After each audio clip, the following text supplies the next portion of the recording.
Hola, ¿qué tal? Buenas tardes o buenos días, donde quiera que estén. Nuevamente, bienvenidos a este canal, a entrevistas de egiptología, acercando el antiguo Egipto con Latinoamérica.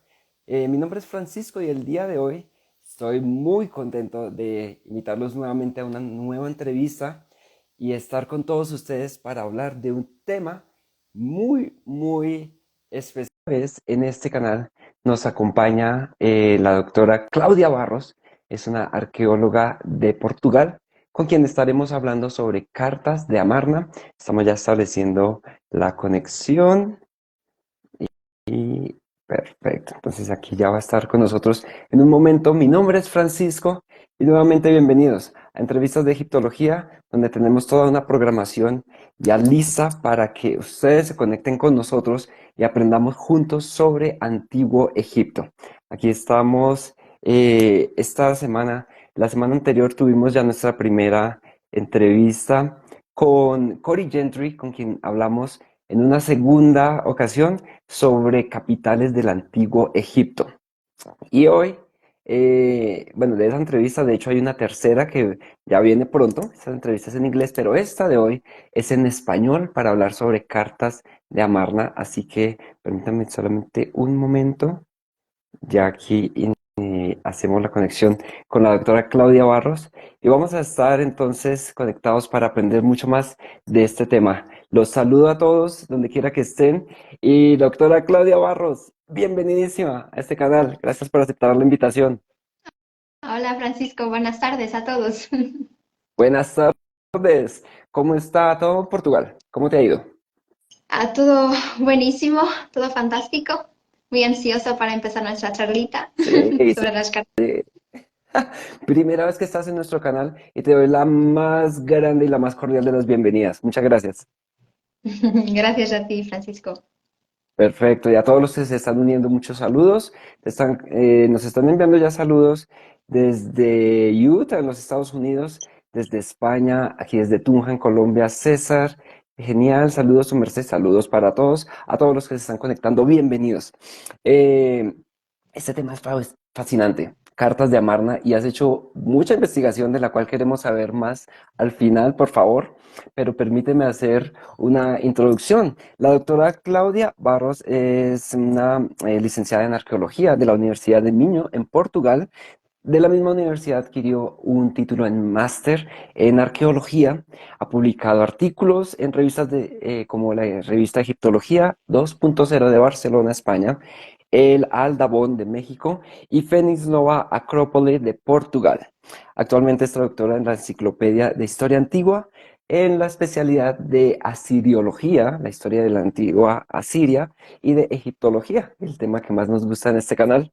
Además, ha impartido clases y conferencias sobre arqueología del paisaje, egiptología y cartas de Amarna, por supuesto, en la Universidad de Minho y en la Universidad de Porto, en Portugal. Es fundadora del sitio en internet Ancient Egypt, What to Know When You Know Nothing, Antiguo Egipto, qué debes saber cuando no se sabe nada. Y el canal de YouTube que se lo recomiendo se llama Debajo de los pies de la esfinge, que tú lo puedes decir en portugués mejor que yo. ¿Cómo suena eso en portugués? Bien, es debaixo dos pés das esfinge. Vale, mejor, mucho mejor. Doctora Claudia, bueno, cartas de Amarna es un tema fascinante y para poder entender este tema, tenemos que ubicarnos más o menos hacia el 1500 antes de Cristo, básicamente entre el 1500 y el 1100 antes de Cristo. Esto que era el final de la era de bronce y en el Egipto antiguo, pues la era del Imperio Nuevo. Eh, ¿Por qué no comenzamos por contarle a todo el mundo qué son y cuántas son las cartas de Amarna, cómo fueron encontradas y dónde están expuestas? Bien, las cartas de Amarna son inmensas. Tenemos más de casi que 400. Yo creo que Wow, son 382, pero perfecto. creo que ya hay nuevas descubiertas en los últimos años. Por lo tanto, podemos apuntar para los 400. Y bien, las cartas de Amarna, ¿qué son esas cosas fantásticas? Son unas tablillas de arcilla que no son nada más que misivas que eran cambiadas entre los grandes reyes del Próximo Oriente, por ejemplo, entre el rey de Egipto, el gran faraón, en el caso de Amenhotep III y de Akenatón, después los reyes de Asiria, de Babilonia, de Ati y también del reino de Mitanni. Mm, Además de eso, son también cartas que eran cambiadas entre el faraón egipcio y sus vasallos de Siria-Palestina.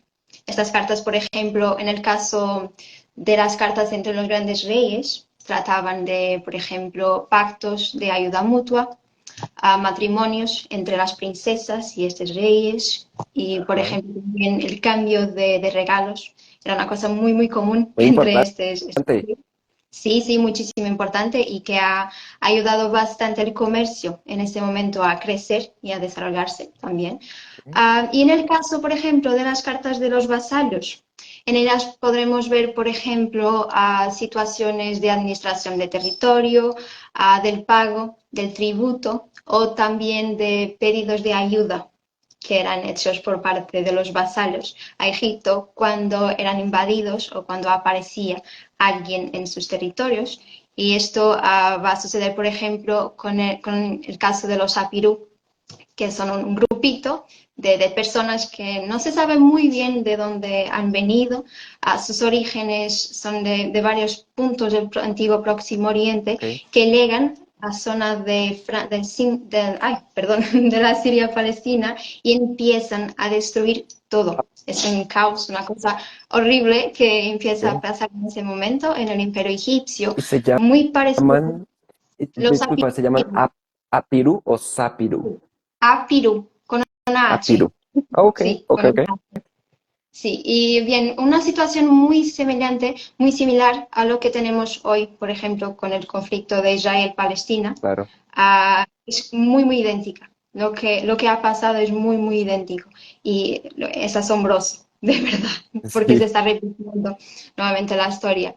Y bien, estas cartas de los vasallos repiten muchas veces esta necesidad de apoyo por parte del rey, que nunca ha llegado, porque el faraón egipcio es muy raro que va a intervenir en estas situaciones y estas personas están completamente solas en esta zona y bien que intentan combater este enemigo que viene por todas las partes. Y bien, estas son realmente las cartas de Amarna, es una coletánea de cartas, de misivas, de tablillas que eran transportadas por kilómetros y kilómetros por mensajeros embajadores y bien que reflejan muchísimo de lo que era la cultura en ese momento, la política, por ejemplo, también la burocracia. Y bien, todas esas situaciones que se pasaban entre reyes y vasallos y reinos. Es claro entonces que desde los tiempos antiguos los reyes de los diferentes territorios y como hoy los presidentes de diferentes estados necesitan una comunicación constante. Esta fue la forma en que ellos se mantenían en contacto, básicamente, a través de las Sí, cartas. sí, era casi la misma cosa que hoy tenemos de enviar, por ejemplo, un correo. Lo mismo. Entre ellos, sí. Sí, Cuando sí. es, Para comunicar situaciones, a lo que estaba diciendo, por ejemplo, matrimonios para decidir cómo se iba a decidir el final de una guerra, por ejemplo, cuánto tributo es que se iba a enviar o que se iba a recibir. Esas situaciones así de burocracia política. todo. Todo. Mira que en este canal nosotros tenemos muchas personas que saben de Antiguo Egipto, pero otras personas que apenas se están acercando y a nosotros nos gusta aclarar el panorama para todos, para todos. Aquí hablamos desde el ABC, desde lo más sencillito hasta lo más complejo. Cuando decimos cartas de Amarna, ya entendemos la parte de las cartas, ya sabemos que están hechas en arcilla. Ahorita vamos a hablar de acadio, que es el idioma en el que están escritas, pero se llaman cartas de Amarna porque fueron encontradas en algo que se llama Amarna. ¿Qué nos puedes contar de Amarna?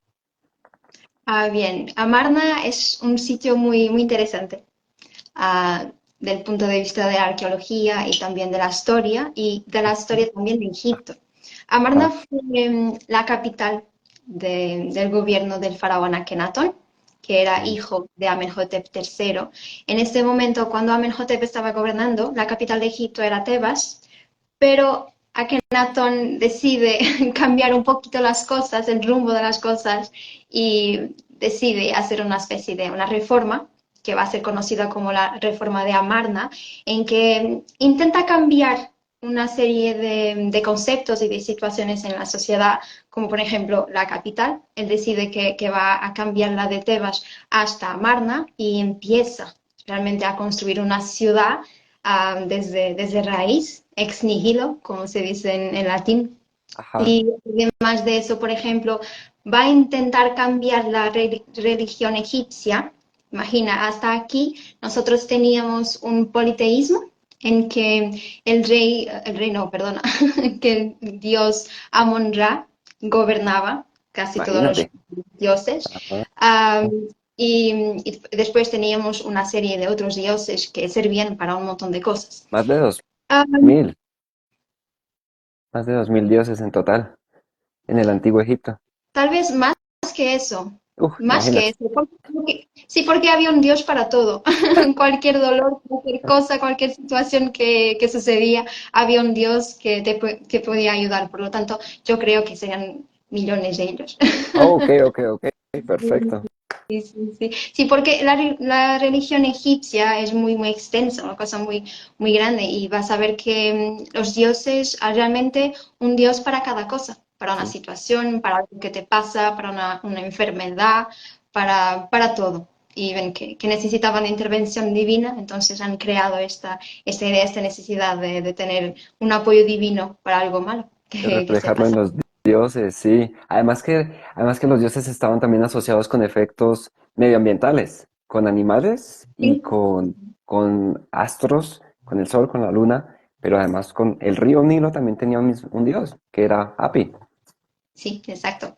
Sí, Ok. había para todo, porque ellos concebían, y esto es muy normal en estas civilizaciones de la antigüedad, especialmente en el Próximo Oriente, que el Dios es una manifestación de algo que puedes ver en tu entorno, en la Mm, naturaleza, en los animales, en los ríos, en tu casa, por ejemplo, en el viento, en el sol, en la luna. Todo es una manifestación divina. ok. Y entonces hay necesidad de crear una entidad que pueda dar una casi que forma esa cosa que está sucediendo. Porque ellos tenían que dar una justificación, ¿no? Esto es muy normal desde la antigüedad, porque necesitan de justificar lo que está pasando y entonces el plano divino es siempre lo que los van a recurrir. Maravilloso.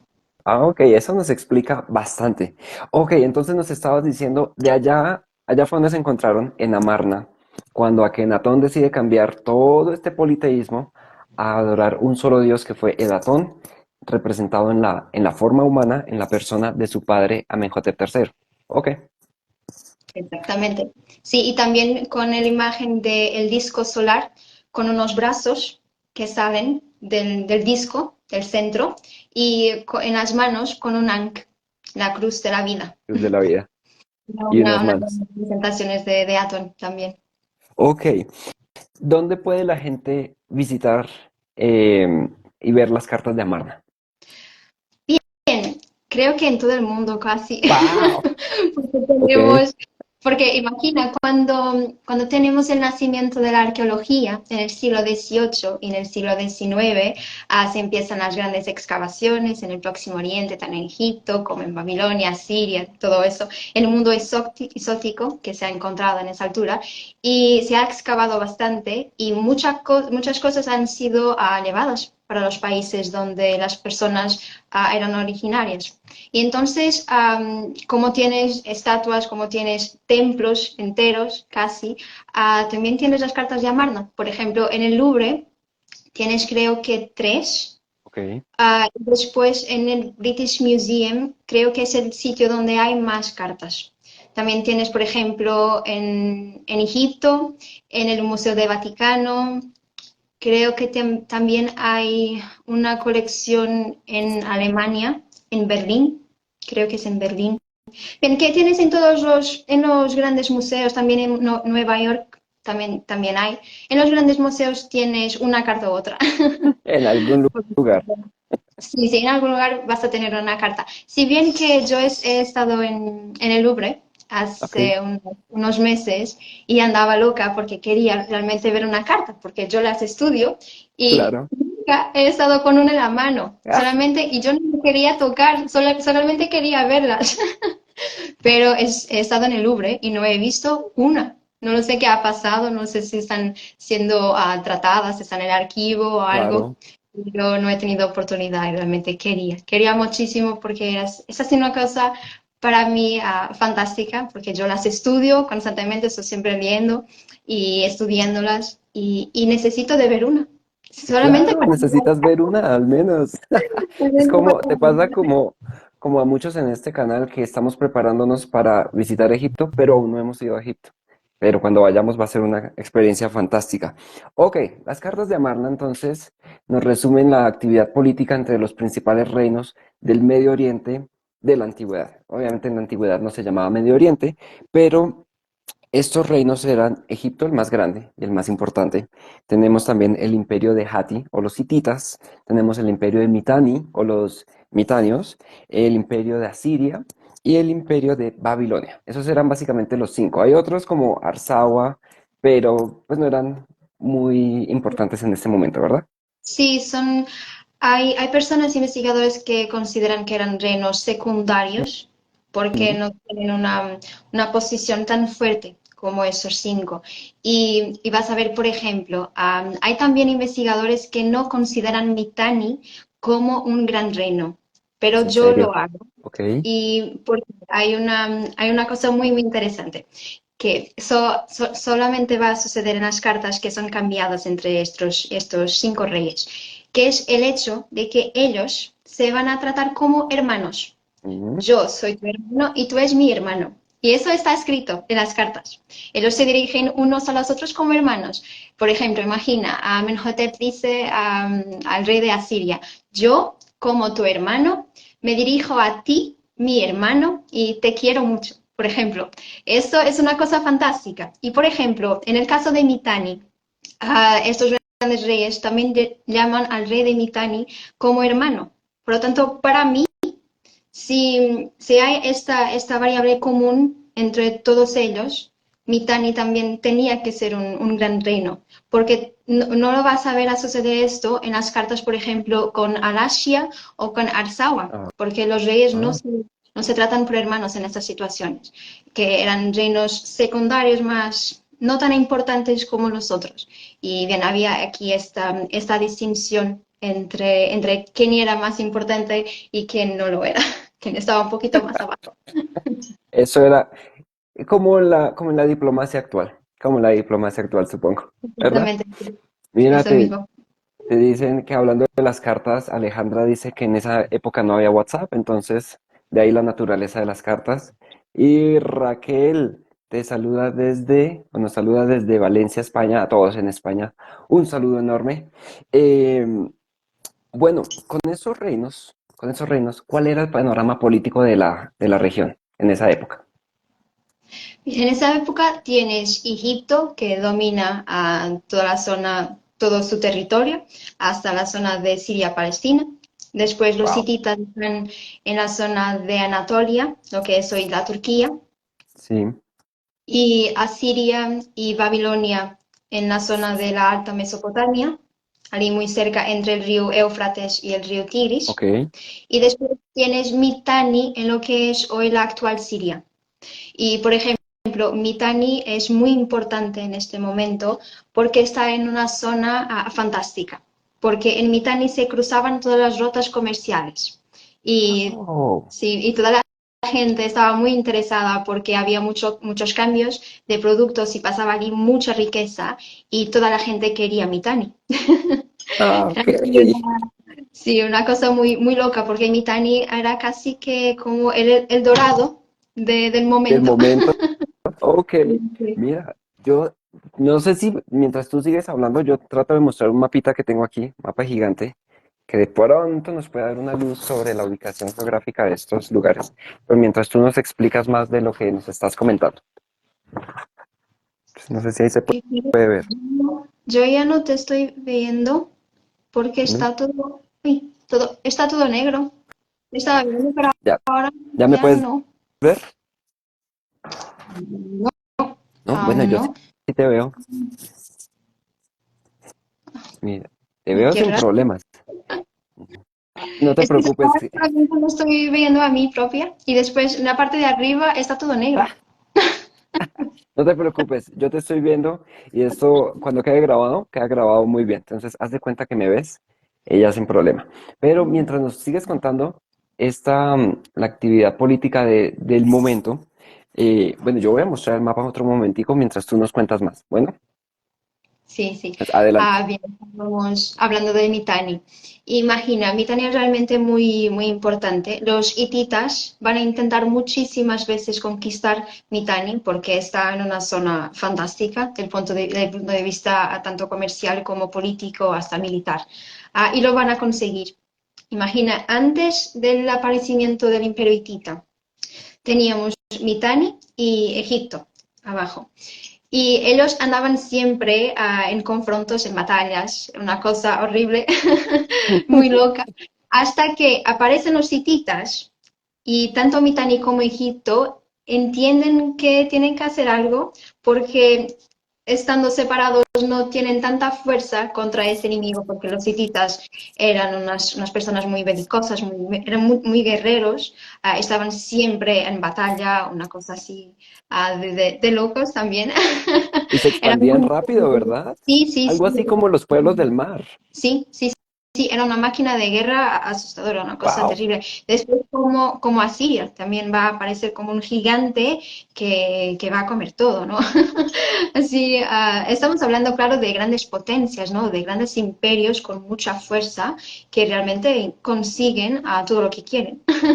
Van a conseguir. Y entonces, imagina, cuando aparece el imperio hitita en Anatolia, Egipto y Mitanni se van a juntar uno con el otro y son aliados y intentan combater a los hititas. Ok. En el inicio todo va muy bien, se hacen algunas alianzas entre los faraones y los reyes de Mitanni, se casan con algunas princesas mitanis y todo bien en este caso. Llegamos, por ejemplo, en el reinado de Amenhotep III, la política externa está fantástica, todo muy bien, hititas en su tierra, los egipcios en el Sí. sur, los Mitanni en paz, todo fantástico, pero cuando llega a Akenatón, las cosas se van a complicar un poquito. El ¿Y que por qué? reemplazó a Amenhotep III. Sí, y porque imagina, cuando Akenatón está en el gobierno, claramente está más interesado en su reforma de Amarna, en su ciudad, en la religión y la política externa se va a quedar un poquito aparte. Y Ujú. en el caso de Mitanni, por ejemplo, los hititas comienzan a entender que los egipcios no están muy, muy interesados en defender su aliado y empiezan a intentar conquistar tanto Mitanni, Atacarlo. sí, atacarlo, y también las zonas, los estados vasallos de Siria-Palestina. Wow. Y empieza una cosa terrible. Sí, y siendo Egipto una potencia tan grande, tan poderosa, ¿no? Claro. Los hititas no han tenido miedo, ¿no? Se han mantenido siempre combatiendo e intentando hasta que realmente consiguen conquistar a Mitanni y el reino va a desaparecer. Bueno, lo que pasa es que para entender esta parte que nos estás comentando es muy importante entender que hay dos reyes principales del antiguo Egipto que son en sus tiempos de reinado cuando se escriben estas cartas. Y pues no sé, después te preguntaría si es posible con las nuevas cartas que se están encontrando que tal vez encontremos emisivas de otros faraones. Pero por ahora son dos, Amenhotep III y Amenhotep IV, que luego cambió su nombre a Akenatón. Este Amenhotep III heredó su reino de su padre Tutmosis IV y cuando lo heredó, Amenhotep III fue el hombre más poderoso del mundo antiguo. O sea, en el mundo antiguo no había otro como Amenhotep III. Entonces, Es la, verdad. fuer- entonces las fuerzas de Egipto era incomparable. Luego lo sucede su hijo Akenatón y él se desentiende de la política externa y entonces comienza a debilitarse Egipto.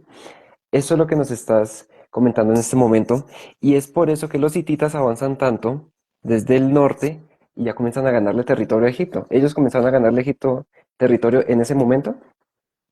Sí, sí, y vas a ver el imperio egipcio, que fuera siempre una cosa tan grande, tan colosal, tan poderosa, va realmente a perder mucho poder en el reinado de Akenatón. Se va a perder muchas ciudades vasallas porque están con los hititas y son conquistadas por ellos. Y vas a ver que hay aquí un declive realmente en la posición egipcia en el Próximo Oriente y todo se va a deteriorar en ese momento. Bueno, mira, no sé si ya me ves, pero por ahí me confirman que sí, que nos ven muy bien, que nos ven a los dos, entonces, Yo todavía no. no. Continúa en negro. Mira, y otros saludos muy especiales. Nos saluda, saludos desde Mar de las Palmas, Buenos Aires. Y este es un saludo muy, muy bonito. ¿Sabes por qué? Porque en América, en las Américas, Argentina y México han liderado por mucho tiempo el camino de la egiptología para todos.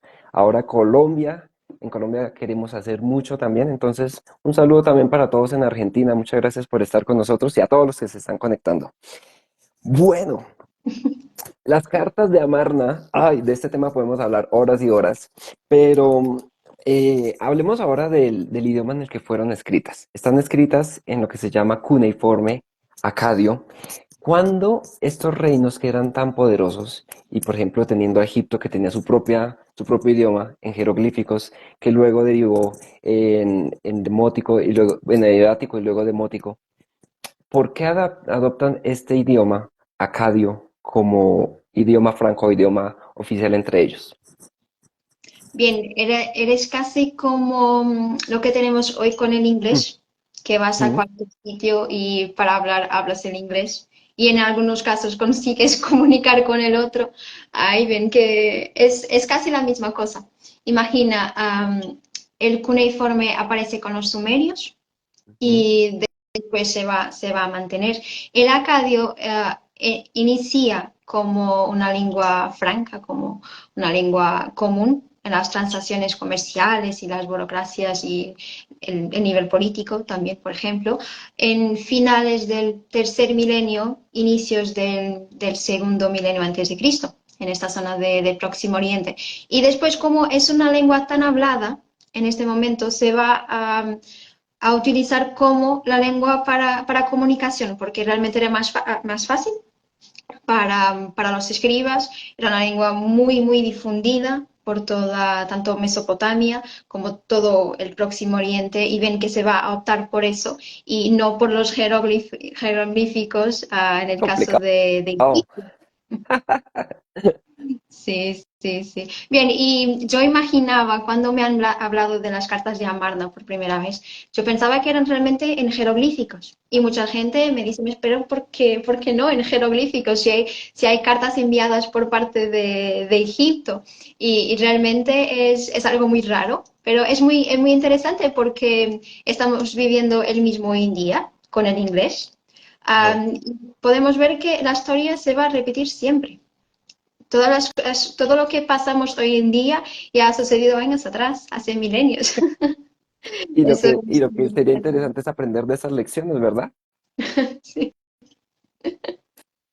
Mira que en esto que nos dices es muy interesante porque además, algo que no le hemos dicho a la audiencia, es que la doctora Claudia Barros está estudiando acadio, justamente. O sea, no estás estudiando las traducciones de las cartas, sino las cartas como tal. ¿Cómo te ha ido con el acadio? Bien, voy a ser muy sincera. Muy sincera, es muy difícil, muy Ok. complicado, pero yo creo que con fuerza y mucha determinación se consigue todo. Pero sí, es una lengua muy, muy compleja, muy, muy compleja. Es muy distinta de nuestras, de español, del portugués, del inglés, a nivel fonético.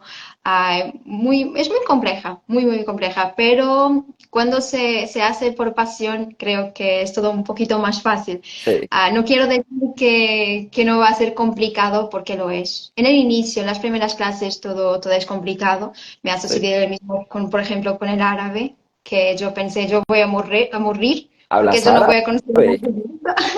y ahora ya consigo, sí, hablo un poquito, consigo leer mejor que hablar, porque solamente he tenido el primer nivel Sí. de árabe, después ya ha venido el COVID y no he tenido opción ni manera de continuar las clases aquí en la universidad, pero tengo unas ideas de árabe, consigo escribir, consigo leer, ¡Wow! pero sí, ¿Te al gustan los inicio retos, es no? muy ¿Te gustan los complicado. retos difíciles? Sí, sí, me encanta muchísimo. En el inicio me quedo en pánico y digo, es una pesadilla que yo voy a morir y va a ser terrible, pero después pasa todo y bien, que es muy fácil. Creo que va a pasar lo mismo con el Acario, no creo. Mira, nos siguen enviando saludos, saludo especial desde la Tierra de la Libertad en Colombia. Interesante, fascinante entrevista, entonces muchas gracias. Sí, esta, definitivamente. eh, yo tenía muchísima curiosidad con este tema porque hay mucho que decir, hay mucho por contar, son más de 400 cartas que nos dices en este momento. ¿Cuáles te gustan más? ¿Nos puedes comentar algunas en específico de qué dicen? Ay, es muy difícil escoger una o un grupo de ellas, pero que tengo, me encanta muchísimo las cartas de los vasallos. Más que la de los grandes reyes, porque son meras cartas diplomáticas, con mucha burocracia, mucha política, y ven que es una cosa, parece un poco artificial, Sí, ¿no? Porque digamos, siguen todos la misma idea, los mismos cánones. Hay siempre una frase que es muy común en todas, por ejemplo, y no notas una emoción en la carta. Y yo, ajá, yo soy una persona muy romántica con la arqueología y con la egiptología y me encantan bastante las cartas de los vasallos porque exprimen sus emociones, lo que ellos sentían, lo que ellos necesitaban y realmente esas son fabulosas. De una parte un poco triste también, porque no son cartas alegres, no son cartas de amor, me encantaba que fueran, pero no son. Son cartas de pedidos de ayuda, desesperados. Son muy dolorosas. Yo soy muy ujú, emocional ok, y algunas cartas son muy duras de leer porque yo imagino cómo estaba aquella persona escribiendo aquello y esperando una respuesta del faraón que nunca iba a llegar. Y tal creo que desespero. sí, un desespero.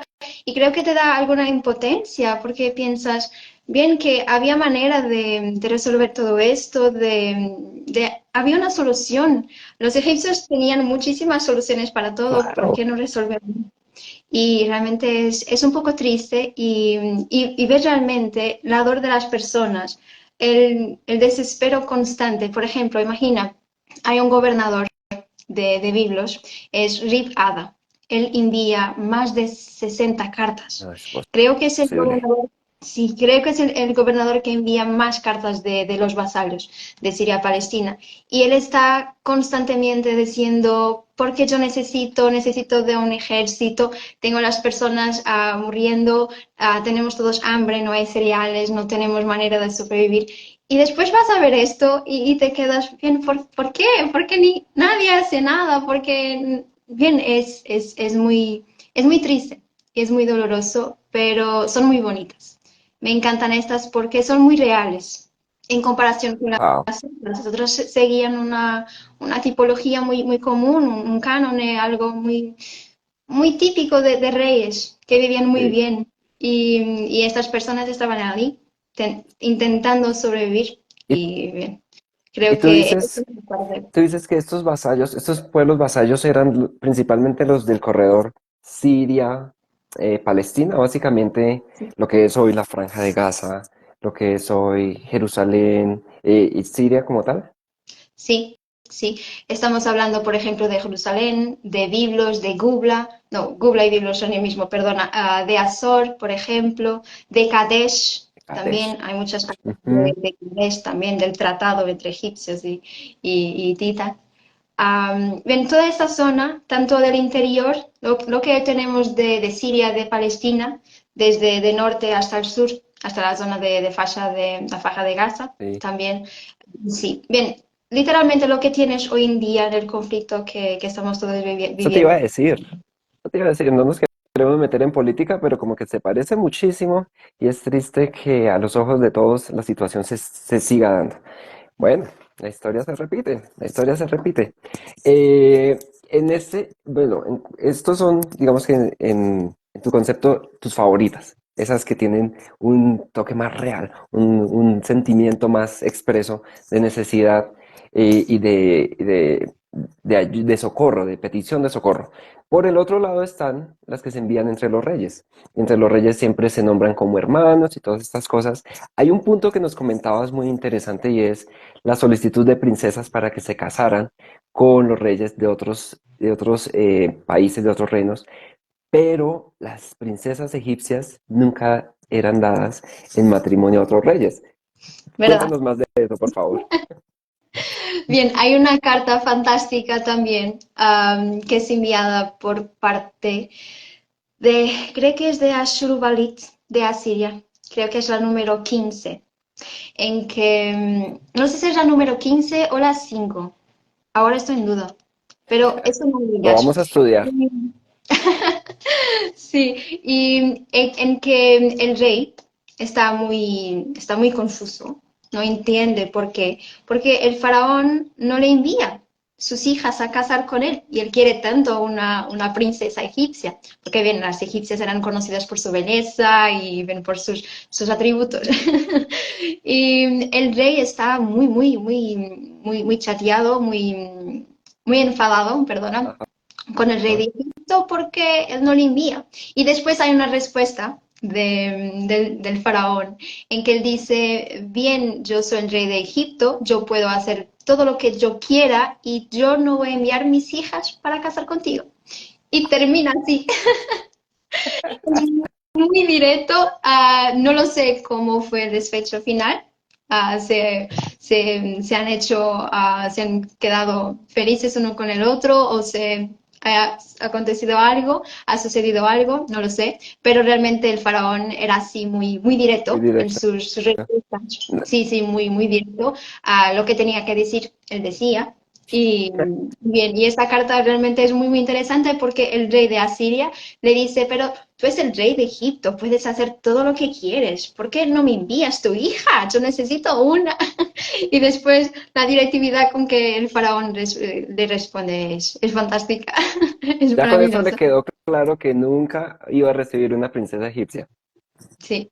Bueno, Sí, y era muy normal, pero imagina, el faraón casaba con inmensas princesas, tanto de Mitanni como de los hititas, de Asiria, de Babilonia, de toda parte, pero él no creía que sus hijas estarían bien seguras o protegidas en estos reinos. Y es muy claro, interesante que ellos se van a tratar por hermanos, pero denotas que hay aquí una desconfianza claro. del otro, pero somos hermanos, pero hay límites. Y el faraón en este caso era muy chocazo, pero mis hijas no se van, no No, salen de aquí, se mantienen en Egipto. puedes enviar lo que quieras, pero yo no te voy a enviar nada. Exacto. Solamente de princesas, porque por ejemplo de oro y productos exóticos, eso enviaba, pero sus hijas no, eran sagradas, se mantenían donde estaban. Ah, bueno, qué bueno que nos aclaras ese punto, porque hay una carta en la que hay un rey extranjero que le pide al rey egipcio, al faraón, que le envíe oro, porque el oro es tan abundante como la arena en su tierra. Sí, exacto.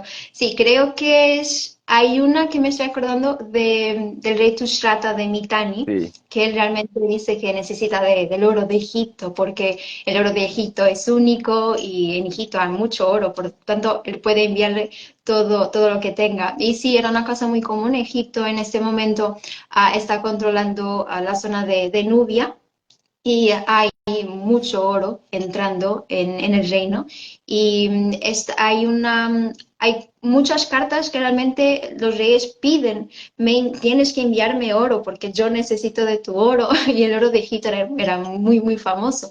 Y entonces había esta procura enorme de este metal precioso Wow. porque todos lo querían. Bueno, doctora Claudia, ha sido una charla fascinante. Yo pienso que nos podríamos extender muchísimo más, pero yo quería preguntarte algo. Hay interrogantes que nos solucionan, que nos responden estas cartas, y de pronto hay preguntas que nos deja abiertas sin contestar todavía. Sí, hay muchas preguntas, hay mucha cosa.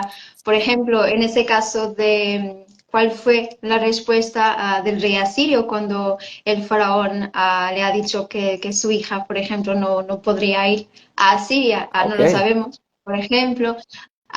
Imagina, y hay un montón de cosas en el caso, por ejemplo, de los Apirú, de este grupo de personas que está invadiendo las ciudades vasallas de Egipto. Tenemos poquísima información, sabemos realmente que son personas que vienen de todas las partes de Próximo Oriente, pero sabemos muy poco y tengo la certeza que si tuviéramos más cartas y si tuviéramos mucha más información, que conseguiríamos entender sus ambiciones, el porqué de estar invadiendo esta zona y por qué este sitio. Y solamente tenemos unos datos muy, muy genéricos de esto, de algunas investigaciones después que fueran hechas aparte, pero también tenemos en esa parte, en ese contexto de los Apirú, hay muchas dudas que se mantienen y se van a mantener si no aparecen más cartas, claro. pero también, por ejemplo, las cartas, especialmente las de los vasallos, nos dan muchísimos datos sobre el poblamiento, a las personas, la sociedad, la política de esta zona, pero no son cosas muy grandes, ¿no? Que nos den mucha información. Se nota que hay algunas lagunas, cosas que necesitamos de entender, pero no hay respuesta, porque, bien, hay cartas que desaparecieron, otras Ah, que sí, claro. posiblemente están guardadas en colecciones privadas y que nadie sabe dónde A están, menos que otras que la saquen, sí. sí. Otras que deben estar en el mercado negro, muy certeza que sí, como todo lo que es antigüedades. Y bien, y para no hablar de todas las que se han estragado, que en los primeros momentos en que las cartas fueron excavadas por los campesinos de Amarna, y bien, mucha cosa se perdió, pero yo creo con mis ideas muy románticas de que un día vamos a ser capaces de encontrar y de dar respuesta a algunas cuestiones que aún hoy no tenemos. Igual es la historia constante de Egipto, el misterio. Siempre va a haber mucho, mucho que nos falte por entender, por descubrir, y por eso tener personas como tú que nos ayudan a entender más de esta historia y de esta cultura, pues es realmente un placer y un honor gigante escucharte y el tenerte aquí. Te envían y nos envían, de hecho, saludos desde Medellín. Un abrazo desde Medellín, Colombia. Es el egiptólogo Ricardo Uribe. Doctor Ricardo, un saludo desde aquí también para ti. Hay un niño aquí, mira, hay un niño desde Panamá que nos saluda, Camilo, y qué bueno escucharlos. Un abrazo desde Paro, Portugal. Ahí está. Mi hermana que te Ya. saluda. Están cerquita, más cerquita tú de ella que yo. Eh, Mira, muchas gracias por tu tiempo. Yo sé que podríamos quedarnos muchísimo tiempo más hablando aquí de eso. Nos has contado mucho de ti también. Nos alegra conocer un poquito más de esa persona que está detrás de estos libros estudiando. Te agradecemos mucho la investigación que haces, porque en últimas, creo que esta entrevista nos va a tocar hacerla nuevamente en un año o en varios meses para ver qué más actualizaciones nos traes. Sí, sí, claro que sí. Yo estoy empezando una investigación en el próximo mes, los próximos meses, a partir de marzo, abril. Por lo tanto, sí, voy a tener muchísimas cosas que contar. Por lo tanto, por mí, puede ser. Acepto todas las invitaciones que tengas, Francisco. Ay, muchas gracias, doctora Claudia. Y a todos, el día de hoy, gracias por acompañarnos. Ya saben, en este canal estamos siempre trayendo más contenido para acercar el antiguo Egipto con Latinoamérica. Doctora Claudia, te envían un saludo, te envían muchos saludos aquí. un saludo desde Colombia y siempre las puertas abiertas de este canal para cuando desee regresar. Fantástico y muchos saludos de mi parte. Muchísimas gracias por este momento, por esta charla. Fue buenísima. Yo estaba muy Sí, nerviosa en el inicio, pero ha pasado. Y bien, sí, fue fantástico, me ha encantado. Me encanta siempre hablar de las cartas de Amarna y de sus temas, de su historia y de su romanticismo. eso queda claro, eso queda claro. Y por favor, siempre tendrás las puertas aquí abiertas, siempre te seguiremos invitando. De mi parte, un saludo para todos. Estaremos hablando de más temas en las próximas semanas. Quédense conectados. Yo soy Francisco y un saludo desde Entrevistas de Egiptología. Feliz día para todos. Saludo desde Portugal. Un beso enorme. Chao.